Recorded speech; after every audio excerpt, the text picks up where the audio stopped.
자, 오늘 본문에 있는 이 말씀을 가지고 빛 가운데로 행하는 삶, 빛 가운데로 행하는 삶이라는 제목으로 하나님 말씀을 증거하겠습니다. 요한 1서 2장 1절에서 11절에 있는 말씀입니다. 요한 1서 1장 1절에서 11절에 있는 말씀입니다. 여러분, 요한 1서, 2서, 3서는 사도 요한이 기록한 서신입니다. 여러분, 이 서신의 배경은 다 똑같습니다. 이 1서, 2서, 3서를 이제 거의 뭐 연달아서 썼다라고 이렇게 생각하시면 돼요. 그래서 이 사도 요한이 왜 이 요한 1서, 2서, 3서를 기록했느냐? 그 배경이 있는데, 이 사도 요한이 여러분 아시다시피 예수님께서 십자가에 못 박혀 죽으실 때 예수님이 마지막으로 이 자신의 어머니를 부탁했던 사람이 바로 누구입니까? 바로 사도 요한입니다. 내 어머니를 부탁한다. 내 어머니를 부탁한다, 이렇게 마지막 유언을 남기세요, 십자가에서. 그래서 사도 요한이 그 유언에 따라서 예수님이 십자가에 못 박혀 죽으시고 난 다음에, 그리고 부활을 승천하시고 난 다음에 이 그 예수님의 어머니 마리아를 이제 평생 동안 보필하게 됩니다, 사도 요한이. 그래서 이 사도 요한이 이제 예수님이 죽으시고 부활 승천하시고 난 다음에 이제 예루살렘에 있는 주에 있는 대부분의 이제 지역에 예수님 믿는 사람들을 핍박하기 시작했죠. 그래서 그런 핍박이 오기 시작하니까 이 예수님의 어머니 마리아를 모시고 피난을 가는데, 그 피난을 간 곳이 에베소라고 하는 곳이었습니다. 여러분, 에베소 잘 아시죠? 지금의 터키의 이제 에베소라는 곳으로 이제 피신을 가게 돼요. 실질적으로 성지 순례를 가보면 에베소에 가면은 그 사도 요한이 마리아를 모시고 살았던 집이 있습니다. 집도 있고 또 사도 요한이 순교했던 자리도 있습니다. 뭐 어쨌든 이 사도 요한이 마지막으로 이제 예수님의 어머니 마리아를 끝까지 이제 보필한 사람이었는데요. 그때 이제 이 사도 요한이 잠시 에베소로 피신하고 있었을 때, 이 에베소 지역에 이제 사도이니까, 예수님의 이제 사도이기 때문에 이 에베소 전체 지역을 이제 하나님 교회를 관리하는 그런 사람으로 있었습니다. 그래서 그때 이제 그 당시 그때 이 사도 이 요한 1서, 2서, 3서가 쓰여질 때가 AD 80년에서 90년이거든요. 예수님이 돌아가시고 한 60년이 지나고 난 다음에 이 말씀이 기록이 되었습니다. 그래서 80년, 90년 되니까 한참 이제 기독교적으로 핍박을 받고 있을 때죠. 그때 이제 핍박을 받고 있을 때였는데, 그때 이제 교회에 이단들이 굉장히 많이 들어왔었습니다. 여러분, 우리 베드로 전후서도 보면 베드로 전후서도 이제 쓰여진 시기가 갖고 비슷한 시기입니다, 그때가. 그래서 그때 소아시아라든지 아니면 로마에 있는 주에 있는 많은 예수를 믿는 공동체 안에 이단들이 들어왔습니다. 그때 거짓 선지자라든지 거짓 선생들이 들어왔는데, 마찬가지로 이 사도 요한이 이 요한 1, 2, 3서를 쓸 때도 소아시아에 이단들이 많았습니다. 그래서 그 어떤 이단들이 있었느냐면은 게린투스라고 하는 이단이 있었습니다. 이 게린투스라는 이단은 어떤 이단이냐면, 예수님은 하나님이 아니다. 예수님은 사람일 뿐이지 신은 아니다. 그러니까 이게 뭐냐면 이제 성육신을 부인하는 거죠. 예수님, 하나님이 사람의 몸을 입고 이 땅에 예수님으로 오셨잖아요. 그걸 안 믿는 겁니다. 그걸 안 믿는 사람들이 교회 안에 이단들이 이제 들어오기 시작했다는 거죠. 그래서 이 에베소 교회도 그런 이단이 들어와서 크게 어려움을 겪었지만은, 어쨌든 이 에베소 교회는 어떤 교회입니까? 사도 바울 선생이 아주 특별하게, 정말 특별하게 세운 교회가 에베소 교회거든요. 그래서 에베소로 교회를 세울 때 이적과 기적이 굉장히 많았었어요. 그래가지고 이 에베소 전체 시내 전체가 예수 믿는 붐이 일어났었던 곳이 바로 에베소라고 하는 지역이었어요. 근데 그 지역에도 이제 이단이 들어가 힘든 거예요. 근데 이 에베소 교회가 이 이단들을 잘 이겨냈어요. 잘 이겨냈어요. 그래서 여러분, 요한계시록에 보면 에베소 교회를 칭찬할 때 너희가 바로 어떻게 해요? 이런 이단들과 싸워서 이긴 것에 대해서 칭찬하는 내용이 나옵니다. 여러분, 그런 내용이 나와요, 에베소 교회 보면은. 그런데 단점이 뭐예요? 처음 사랑을 잊어버렸구나. 빨리 예수님의 첫사랑을 회복하라. 그런 얘기가 이제 나오게 되는 거죠. 그래서 이 이단이 들어왔지만 하나님의 말씀으로 이 에베소 교회가 잘 이겨냈어요. 그런데 이겨내고 난 다음에 그때 이제 사도 요한이 이 교회를 향해서, 주위에 있는 아시아에 있는 교회를 향해서, 너희가 앞으로 이런 이단이 들어오면 큰 어려움이 있겠지만 이런 이단이 들어왔을 때는 꼭 이 이단을 이런 식으로 이겨내라. 그렇게 이제 믿음을 아주 굳건하게 하고, 또 그 교회를 앞으로 이단 가운데 있을 때 바로 이 예수님의 말씀을 통해서 이겨내라고 격려하는 편지를 써야 되겠다 하면서 쓴 글이 바로 요한 1서, 2서, 3서에 나오는 내용이다라고 하는 거죠. 근데 여러분, 이단들 보통 교회에 신천지가 들어오고 이단이 들어와가지고 한번 쑥대밭이 되면은 여러분 교회가 어떻게 되겠습니까? 물론 교회가 분열이 되고 풍지박산 나는 경우도 있겠지만은 보면은 성도들 사이 관계가 나빠지겠죠, 그죠? 왜냐하면 성도들 사이에 이단들이 있었기 때문에 그 이단들이 다 나갔지만 우리 교회도 신천지가 들어왔다가 신천지가 다 나가면 저희 교회 남아 있는 사람들끼리 분위기가 좋겠습니까? 나쁘겠습니까? 분위기 안 좋겠죠. 서로 불신하고 서로 이거 저 혹시 민집사 혹시 신천지 아니가 막 권사님 신천지 아니가 뭐 문목사 혹시 신천지 아니가 서로 의심하는 분위기가 일어나게 된다는 거예요. 그러다 보니까 이 사도 요한이 얘기하고 싶었던 내용이 바로 어떤 내용이겠어요? 바로 너 서로 내 형제와 내 자매를 어떻게 하라? 사랑하라. 예. 그때 그 나온 내용이 바로 이 사도 요한이 1서, 2서, 3서에 보면은 내 형제를 사랑하라는 말이 굉장히 많이 나와요. 그래서 이제 사도 요한을 일컬어서 사랑의 사도다. 그렇게 얘기를 하거든요. 그래서 오늘 본문에도 보면 형제를 사랑하는 얘기가 계속해서 나와요. 왜 이렇게 형제를 사랑하는 얘기, 사랑하라, 내 형제를 사랑하라 이 얘기를 왜 많이 얘기하느냐면은 바로 이러한 배경들 가운데 있었기 때문에 사도 요한이 내 형제를 사랑하는 것이 곧 뭘 사랑한 거다? 하나님을 사랑하는 거다. 오늘 본문에 나오는 내용도 그거예요. 주제가 네가 하나님을 사랑하는 것처럼 내 형제와 자매를 어떻게 하라? 사랑하라. 근데 그 사랑하는 이유가 무엇이며 그런 내용이 이제 오늘 본문에 나온다라는 겁니다. 그래서 여러분 이러한 분위기를 가지고 이 요한 1서를 쳐다보시면 왜 사도 요한이 이렇게 사랑하라는 얘기를 많이 했는가? 그리고 또 여러분 이 사도 요한 1서, 2서, 3서에 보면은 예수님이 사람의 몸을 입고 오셨다. 성육신했다라는 그 내용에 대해서 굉장히 강조하는 내용이 굉장히 많이 나옵니다. 예수님은 그리스도시다. 그리스도가 곧 예수님이다. 예수님은 곧 누구다? 하나님의 아들이다. 그분이 곧 누구이시다? 예수님이다. 이런 내용들이 요한 1서, 2서, 3서에 보시면 여러분들이 많이 발견할 수가 있습니다. 그래서 여러분 오늘 우리가 요한 1서 1장을 안 봤습니다만 요한 1서 1장에 보면은 태초부터 있는 생명의 말씀이 관하여는 이렇게 태초부터라는 태초란 말이 나와요. 여러분 사도 요한이 또 지은 책이 복음서 중에 무슨 책이 있습니까? 요한복음이 있죠. 요한복음 1장에 보면 무슨 말씀이 있습니까? 태초에 말씀이 계시니라. 그렇게 시작하죠. 그러니까 요한복음에도 태초라는 말이 나오고 또 요한 1서에도 보면 태초에 생명의 말씀이 계셨다. 그리고 요한복음 1장에도 태초에 말씀이 계셨다. 태초에 말씀이 있다는 그런 표현을 사용을 하고 있다는 거예요. 그래서 요한복음에 나오는 태초랑 요한 1서에 나오는 태초랑 시기는 좀 틀려요. 요한복음에 나오는 태초는 하나님의 말씀으로 세상을 짓는 그 순간을 태초라고 얘기해요. 근데 오늘 본문에 나온 이 요한 1서의 태초는 세상이 하나님의 말씀으로 만들기 이전 상황입니다. 더 이전. 그러니까 지금 요한 1서에 말하는 이 태초에라는 말은 무슨 말이냐면 하나님께서 이미 창조하시기 전부터 어떻게 하신 분이었다? 존재하고 계셨던 분이었다는 거예요. 무엇으로 존재하셔요? 생명의 말씀으로 존재하고 계신 분이 하나님이시라는 거예요. 근데 그 하나님이 바로 이 하나님이 뭐예요? 요한 1장 1절에 보면 그런 말씀이 있습니다. 생명의 말씀 되신 하나님을 이 사도 요한이 뭐라고 표현하느냐면 우리가 들은 바 눈으로 본 바요 자세히 보고 우리 손으로 만진 바다. 이게 사도 요한이 참 재밌는 표현을 해요. 생명의 말씀은 창조 이전부터 있었던 분인데 그분을 우리가 어떻게 해요? 보고 있고 만지고 있고 또 어떻게 해요? 들었다. 사도 요한이 그렇게 얘기하고 있어요. 자, 그럼 여러분 태초에 계신 그분이 우리가 볼 수도 있고 들을 수도 있고 만질 수도 있었던 그때가 있었죠. 그죠? 언제 그때가 있었습니까? 바로 예수님께서 이 땅에 오셨을 때예요. 그러니까 지금 사도 요한은 이 태초 이전에 있었던 그 생명의 말씀이 곧 하나님이요. 그 하나님이 되신 그분이 곧 누구시라는 겁니까? 예수 그리스도라고 하는 거예요. 그래서 사도 요한이 1장의 1절부터 예수님이 곧 하나님이라는 얘기를 어떻게 해요? 도장 꽝 찍고 얘기하고 있다는 거예요. 요것 때문에 이단들이 들어왔잖아요. 요것 때문에. 이단들이 이걸 안 믿거든요. 하나님은 하나님이고 예수님은 예수님이라는 거예요. 그러니까 하나님은 예수님이 될 수 없다는 거예요.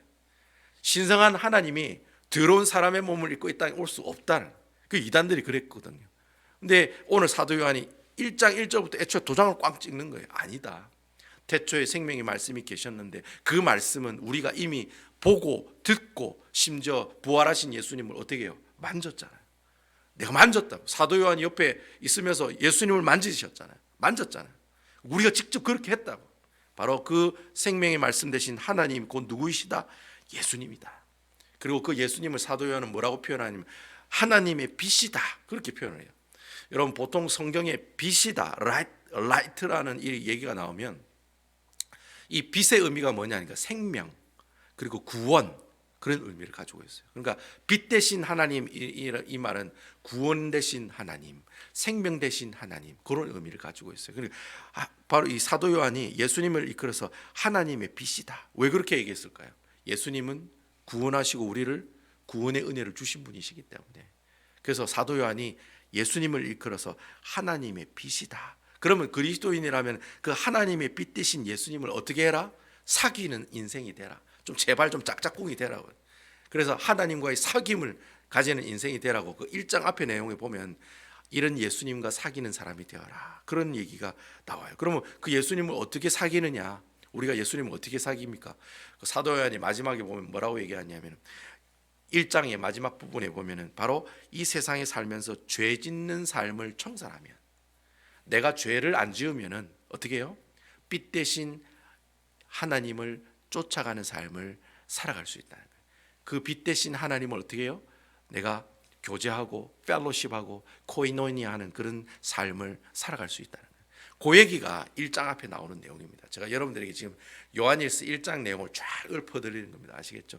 그런 내용을 얘기하면서 그러니까 죄를 청산하는 것이 하나님과 교제하는 방법이다 얘기하면서 2장 1절과 2절 말씀이 탁 나오는 거예요. 그리고 2절과 1절과 2절 말씀에 뭐가 나옵니까? 이제 연결하는 말씀이 나오겠죠. 그 2장 1절과 2절 말씀입니다. 나의 자녀들아 내가 이것을 너희에게 쓰면 너희로 죄를 범하지 않게 하려 함이라. 내가 이 글을 쓰는 이유가 뭔지 아느냐? 앞에서 내가 얘기했지 않느냐? 죄를 범하지 않게 하기 위해서 이 글을 썼다. 만일 누가 죄를 범하여도 혹여나 너희 가운데서 죄를 범한 사람이 있느냐? 아버지 앞에서 우리에게 대언자가 있으니 곧 의로우신 예수 그리스도시니라. 그는 우리를 죄를 위한 화목제물이니 우리만 위할 뿐이 아니요 온 세상의 죄를 위하심이라. 그러니까 여러분 1장에 내가 죄 없는 삶을 살아가라고 했는데 2장 1절과 2절 첫 절에 뭐라고 얘기합니까? 혹여나 너희가 죄를 짓는 삶을 살아갔다면 염려하지 마라. 걱정하지 마라. 어떻게 해요? 바로 보혜사 성령님 대신 이 대언자라고 하는 이 뜻이요. 보혜사 성령님이란 단어하고 똑같은 단어입니다. 그러니까 보혜사라는 말하고 대언자라는 헬라어 단어가 똑같은 단어입니다. 그러니까 여러분 우리가 죄 가운데 살아가지만 하나님께서 그 죄 가운데 살아간 여러분들을 어떻게 해주신다는 거예요. 그래, 니 그래 죄 지으면서 살아봐라. 잘한다. 그래, 이렇게 하시는 분이 아니라 우리 하나님, 우리 예수님께서는 성령님을 우리에게 보내주셔가지고 우리로 하여금 어떻게 해요? 죄 짓지 않도록 도와주신다. 누가 도와주세요? 성령님께서 나를 도와주신다. 그런 얘기를 지금 1장과 2절 말씀. 그러면서 그 예수님을 뭐라고 얘기하고 있습니까? 화목제물 되신 분이시다. 화목제물. 예수님께서 십자가에 못 박혀 죽으심으로 우리에게 죄 없다 하시고 의롭다 하시고 제가 화친되게 하셨다 그래 얘기를 하죠. 그 화친 그게 바로 화목제물 되셨다라는 거예요. 죄를 지으면 하나님과 우리가 원수가 됩니다. 성경엔 그렇게 얘기하고 있어요. 우리가 죄를 지으면 하나님과 우리와 원수가 됩니다. 근데 그 원수된 관계를 깨트려 주신 분이 누구이시냐? 예수님이라는 거예요. 그래서 예수님께서 화목제물 되셨다는 얘기가 그거예요. 내가 예수님을 믿으면 내가 예수님의 이름으로 회개하는 자리에 나오면 회개하면 예수님의 이름으로 회개하면 여러분 그 회개라는 단어를 회개라는 정의를 내가 무조건 잘못했다고 얘기하는 것 그게 회개가 아닙니다. 예수님의 이름으로 나의 잘못을 고백하는 것이 회개입니다. 예수님의 이름으로. 예수님의 이름이 분명히 나와야 돼요. 예수님의 이름으로 내 죄를 하나님께 고백하는 것이 그게 회개입니다. 왜냐하면 죄인은 하나님 앞에 죄를 얘기하면 용서해달라고 얘기하면 하나님 용서 안 해주십니다. 네가 뭔데 이래 되면. 근데 예수님의 이름으로 내 죄를 고하면 그래 내가 그 죄 내가 씻어줄게 라고 나온다는 거예요. 그래서 예수님이 우리의 뭐가 되셨다? 화목제물이 되셨다라고 성경은 얘기하는 거예요. 그래서 바로 이 화목제 되셨다는 이 사실을 기억하면서 우리가 항상 누구를 기억해야 돼요? 예수님의 보혈의 은혜를 항상 기억하는 삶을 살아가야 된다는 거예요. 내가 죄 가운데 살아갈 때마다 기억해야 할 것이 있어요. 여러분들의 그 들어온 죄를 기억하지 마시고, 여러분들이 매일 짓는 그 죄를 기억하지 마세요. 누구를 기억해요? 예수님의 구원의 은혜를 기억하세요. 그럼 죄가 어떻게 해요? 하나님의 은혜가 그 죄를 어떻게 해요? 제가 옛날에 역대하에 하나님의 은혜가 뭘 덮어요? 죄를 덮는다고 그랬잖아요. 죄를 덮는다. 하나님 은혜가 죄를 덮는다고 그랬잖아요. 여러분 그 법궤를 덮고 있는 뚜껑이 속죄소라고 그랬잖아요. 속죄소가 예수 그리스도를 상징하는 거거든요. 예수님이 덮고 계시는 거예요. 우리의 모든 죄를 다 어떻게 덮고 계신 거예요. 내가 죄를 짓는 삶을 살고 있을 때마다 내 죄를 생각하지 마요. 내 죄를 생각하면 계속해서 나는 낮은 자존감이 되거든요. 나는 왜 이렇게 장로가 되고 권사가 되고 집사가 됐는데 왜 자꾸 이렇게 죄를 짓는 삶을 살지라고 생각하면 계속 그렇게 사는 거예요. 하지만 그런 가운데 누구를 생각해요? 예수님의 구원의 은혜를 생각해내라. 그러면 그 죄가 어떻게 해요? 하나님의 은혜로 어떻게 해요? 덮어진다. 그런 내용을 지금 오늘 본문의 말씀을 통해 우리에게 해주고 있다는 거예요. 그래서 항상 우리의 허다한 죄를 덮고 있는 분이 바로 누구이시다? 예수님의 사랑이다. 예수님의 사랑이 곧 예수님이잖아요. 하나님의 사랑이 곧 예수님이잖아요. 그죠? 하나님이 너 사랑한다 라고 보여주신 게 바로 예수님이잖아요. 그러니까 내가 그 하나님의 사랑인 예수님을 기억하게 되면 우리가 항상 죄 가운데 있지만 그 죄에서 벗어날 수가 있게 된다는 거예요. 그래서 여러분 그 위조 지폐 구별하는 분들이 있죠. 그 한국은행에 아마 위조 지폐 구별하는, 아마 미국에도 달러를 이렇게 위조 지폐를 찾아내는 사람들이 있어요. 은행 가면 다 있잖아요. 근데 여러분 그 위조 지폐 연습하는 그 사람들이 그 위조 지폐 감별할 때 무슨 훈련 받는지 아세요? 위조 지폐만 보고 공부할까요? 아니면 뭘 가지고 공부할까요? 위조 지폐만 보고 공부 안 해요. 뭐만 공부해요? 진짜 돈만 공부해요. 진짜 돈만. 그러니까 진짜 100불짜리만 공부하고 연구하는 거예요. 그러니까 원래 위조 지폐를 감별하려면 위조 지폐가 뭐 어떻게 되고 어떻게 위조가 되는 걸 알아야 되잖아요. 근데 그 사람들은 물론 위조가 어떻게 위조됐다는 걸 알고는 있죠. 근데 그 사람들이 훈련을 할 때 무슨 훈련을 하냐면 진짜 100불짜리가 100불짜리인가 가지고만 연습을 한대요. 그러니까 진짜를 찾는 연습을 한대요. 진짜를 찾는. 옛날에 한국은행에 그 위조 지폐 세계에서 제일 위조 지폐를 잘 감별하는 나라가 한국이래요. 그래서 미국에도 가끔 이제 100달러짜리가 위조 지폐가 들어오면 뭐 CIA나 FBI에서 한국에 있는 이 사람한테 의뢰를 한대요. 이게 진짜 돈인지 아닌지 감별을 하러 온대요. 그 한국에 그분이 굉장히 감별을 잘하기 때문에. 근데 그분이 그 인터뷰할 때 물었대요. 어떻게 그렇게 위조 지폐를 잘 감별하세요? 하니까 저는 다른 방법이 없습니다. 진짜 돈만 계속 살펴본다는 거예요. 가짜 돈은 안 본대요. 진짜 돈만 본다는 거예요. 진짜 돈만 계속 보면, 가짜는 그냥 눈만 딱 보면 그냥 쓱 스치고 지나가면 딱 보인다는 거예요. 가짜 돈이 다 보인다는 거예요. 진짜만 계속 보면 가짜가 보인다는 거예요. 여러분 신앙생활도 마찬가지. 죄만 보면은 그 죄 문제가 해결이 안 돼요. 누굴 봐야 돼요? 예수님을 봐야 돼요. 진짜 대신 예수님을 봐야 돼요. 진짜 대신 예수님 보면 내가 가지고 있는 모든 죄가 하나도 안 보인다는 거예요. 이거 꼭 기억하시면 살아가라. 뭐 그런 얘기가 오늘 본문의 말씀에 나와요. 자, 그러면 이제 오늘 본문에 보면은 과연 그러면 내가 죄를 짓지 않고 살아가는 방법이 어떤 방법이 있느냐? 그 방법까지 제시해 놨어요. 그 내용이 3절과 6절에 있는 말씀이 쭉 나옵니다. 제가 이 PPT를 준비를 안 했습니다. 3절부터 6절에 있는 말씀 제가 한번 쭉 읊어드릴게요.